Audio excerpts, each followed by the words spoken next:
g'usl qilgandan so'ng tahorat qilmasdan turib namoz o'qish mumkinmi? Mana shu savol hamma demak tahorat kitobi, tahorat to'g'risida ma'lumot bo'lgan kitoblarda chiqqan. Lekin odamlarimiz ko'plari kitob o'qimaydi. Nimani bo'lsa so'rash orqali bilishga harakatda bo'lib so'rashaveradi. Ana shu kitoblarning hammasida g'usl katta tahorat hisoblanadi. Niyat qilib g'usl qilgan odam tahorat qilishining keragi yo'q. O'sha g'usl bilan namozini o'qib, Qur'on qiroatini qilib, boshqa qilib yurish mumkin deyilgan. G'uslda tahorat qilish sunnat hisoblanadi. Bu kecha xayr baraka kechasi hisoblanadi. Alloh subhanahu va taolo qilingan ibodatni savobini ko'paytirib beradi degan umid bor. Chunki mana shu kechada Alloh subhanahu va taolo payg'ambarimizga oldin namozni juda ko'p farz qilgan. Payg'ambarimiz o'sha qilingan ko'p sonlik farz namozni qabul qilib tushayotganlarda Musa alayhissalom qaytib kamaytirishini so'rashni iltimos qilganlar. Rasululloh so'rab oxiri 5 vaqt farzga to'xtalgan. Ana shu ma'noda bu kechada o'qilgan bir rakat namozni savobi juda ham ko'paytirib beriladi degan tushuncha bor.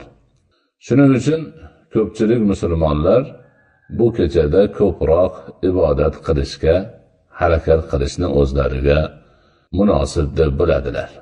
Qur'oni Karimda yoki payg'ambarimiz alayhisolatu vassalomning sahih hadislarida Mi'roj kechasida qilinadigan ibodatlarni soni bilan, sanog'i bilan aytilmagan.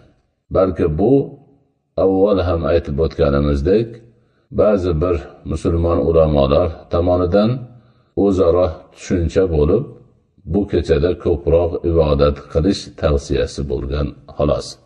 Lekin vaqt o'tishi bilan ana shu tushuncha o'zgarib, haddan oshib, mubolag'aga borib, hatto ba'zi bir Rasuli Akram alayhissalatu vassalomdan vorid bo'lmagan narsalarni ham hadis deb aytilib, bu kechada qilinadigan ishlarni, ibodatlarni sanog'ini aytilib, ba'zi bir o'qiladigan narsalarni tayin qilinib, juda ko'p mana bu savolda aytilgandek barchasiga ulgurish qiyin bo'ladigan darajada har xil kitoblarda yozilib, chizilib, belgilab qo'yilgan.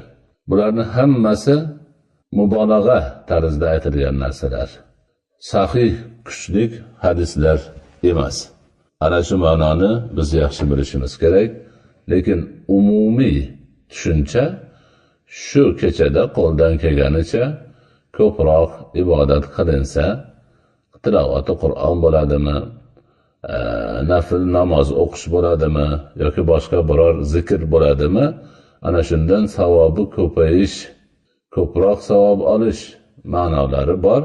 Mana shuni yaxshi bilishimiz kerak. Boshqa bir yerda o'sha savolda aytib o'tilgan kabi turli kitoblarda turlicha kelgan ma'lumotlarni asosi yo'q, zaif gaplar hisoblanadi.